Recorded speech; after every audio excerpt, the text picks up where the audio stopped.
High বন্ধুরা, তোমরা সবাই কেমন আছো? আশা করি ভালোই আছো। তো তোমাদের জন্য আজকে নিয়ে এসেছি মালপোয়ার রেসিপি। তো চলো দেখে নিই মালপোয়ার রেসিপিটা আমি কিভাবে বানাচ্ছি।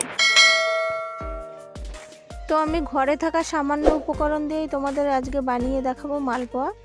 এখানে একটা বাটিতে নিয়ে নিয়েছি চালের গুঁড়া, আর একটা বাটিতে নিয়ে নিয়েছি ময়দা, আর এই বাটিতে নিয়েছি নারকেল কোড়া, আর এখানে একটা বাটিতে নিয়ে নিয়েছি চিনি, আর এখানে নিয়ে নিয়েছি একটা বাটিতে সামান্য পরিমাণে নুন, আর নিয়ে নিয়েছি কতগুলো এলাচগুলো আমি থেতো করে গুঁড়ো করে দিয়ে দেবো। আর নিয়ে নিয়েছি এক প্যাকেট সুজি। এবার আমি হালকা উষ্ণ গরম জল দিয়ে ব্যাটারটাকে তৈরি করে নেব। ব্যাটারটা আমার একদম তৈরি হয়ে গেছে। এটা আমি আধা ঘন্টার জন্য রেস্টে একটা ঢাকনা চাপা দিয়ে রেখে দেব।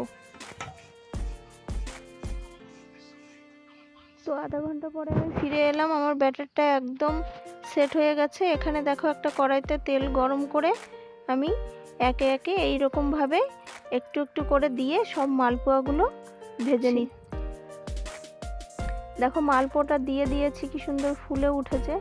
এবার এটাকে আমি নেড়ে চেড়ে উল্টে পাল্টে লাল হয়ে গেলে নামিয়ে নেব।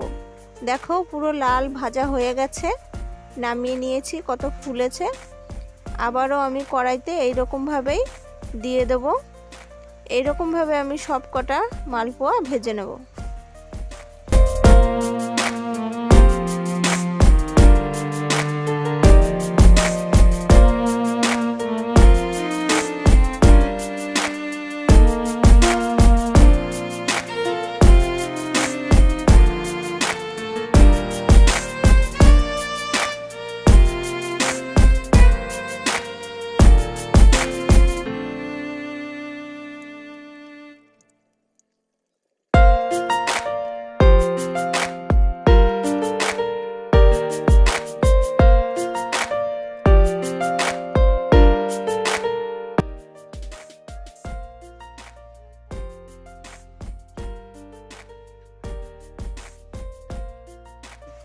তো দেখো মালপোয়াগুলো আমার একদম ভাজা রেডি হয়ে গেছে।